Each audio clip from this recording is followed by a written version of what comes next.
Okay, no cap, di pa nagmitis mga shit ko pop. Medyo pinanis mga bitch boys rock. Hawak na yung dream, got the shit on lock. Why yung madik, patik-tik mo back. Tumatak na yung OC sa mapa. Gusto tanggalin ng mga pangit panlasa. Kami yung alas sa baraha. Hi guys, I'm MJ. Today I will going to share you about the similarities and differences of RA 9344 and Juvenile Delinquency and Prevention Act of United States. First, let's tackle about their similarities. I prepare eight of their similarities. So let's start on number one. They focus on rehabilitation over punishment. On RA 9344, they emphasize rehabilitation, reintegration, and restorative justice for children in conflict. With the law, it seeks to provide opportunities for reform rather than subjecting them to harsh penalties. On US Juvenile Delinquency and Prevention Act po naman, they promote rehabilitation programs and alternatives to incarceration for juvenile offenders, aiming to prevent recidivism and support their integration into society. Number two, separation from adult offenders. On RA 9344, they requires that children in conflict with the law be detained separately from adult offenders to protect them from abuse and influence. So, siniseparate daw po yung mga juvenile dun sa mga adult offenders para maiwasan po yung mga sakitan at impluensya. While in Juvenile Delinquency and Prevention Act of United States naman po, they includes a mandate to remove juveniles from adult jails and detention centers, ensuring they are not housed with adult inmates. Number 3 naman, diversion programs. Ito po yung mga diversion programs natin. On RA 9344, they introduces diversion programs to resolve cases outside the formal judicial system, focusing on community-based solutions. On Juvenile Delinquency and Prevention Act of United States naman po, they encourage the use of diversion programs as alternatives to incarcerations, such as counseling, education, and community service. Number 4 naman po, recognition of minimum age of criminal responsibility.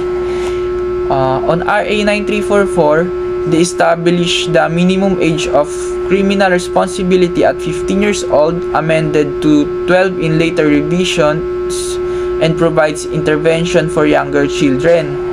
On Juvenile Delinquency and Prevention Act of United States naman, they not have a federally set minimum age. Many states emphasize treatments and rehabilitation for young offenders and provide services for those below a certain age. Panglima naman po, community-based approach.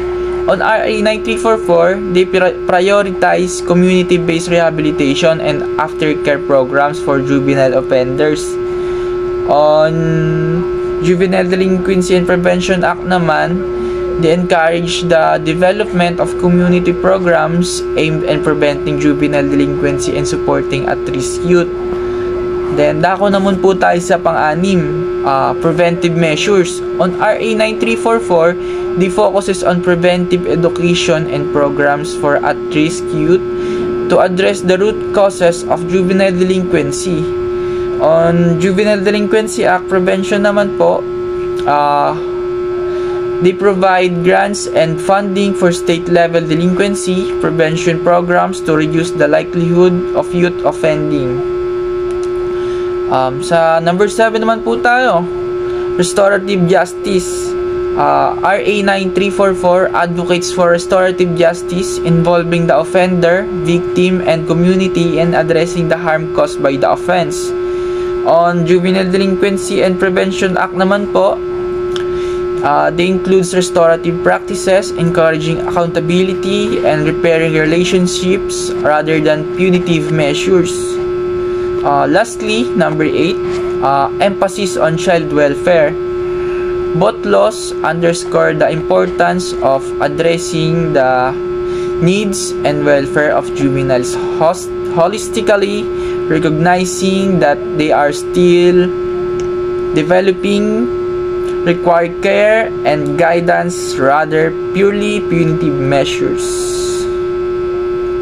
Next, dako naman po tayo sa differences po ng RA 9344 and Juvenile Delinquency and Prevention Act of United States. And number 1 po sa ating differences is the age of criminal responsibility. On RA 9344, they sets the minimum age of criminal responsibility at 15 years old. Children under the 15 are exempt from criminal liability but may undergo intervention programs. Those aged 15 to below 18 are exempt unless they act with discernment. While on Juvenile Delinquency and Prevention Act naman, each state sets its own minimum age for criminal responsibility, ranging from 6 to 12 years old depending on the jurisdiction.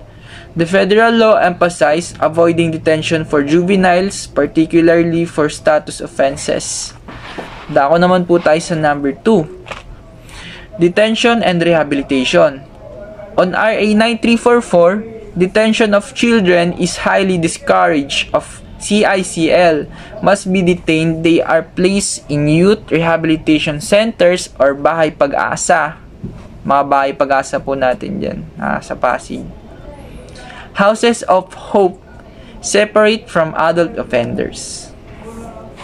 While on Juvenile Delinquency and Prevention Act naman, they prohibits juveniles from being detained in adult facilities unless strictly necessary and mandates sight and sound separation from adult inmates. It emphasizes alternatives to incarceration such as diversion programs, probation, and community-based interventions. And sa number 3 na tayo, handling of status offenses. On RA 9344, they not criminalize status offenses. Example, truancy, vagrancy, and curfew violators. Instead, it provides intervention programs for those offenses. While on Juvenile Delinquency and Prevention Act naman, they explicitly discourage detention for status offenses. However, the valid court order exemptions permit detention for repeated violators on court orders related to status offenses in some cases.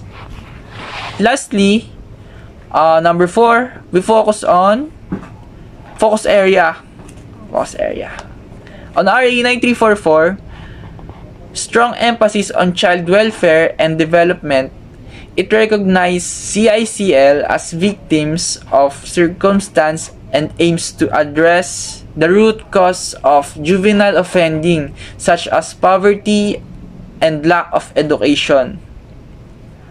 While on Juvenile Delinquency and Prevention Act naman, it prioritizes preventing delinquency and improving conditions in juvenile facilities. It mandates the states to address the 4 core protections, such as the institutionalization of status offenders. Number 2, sight and sound separation from adults.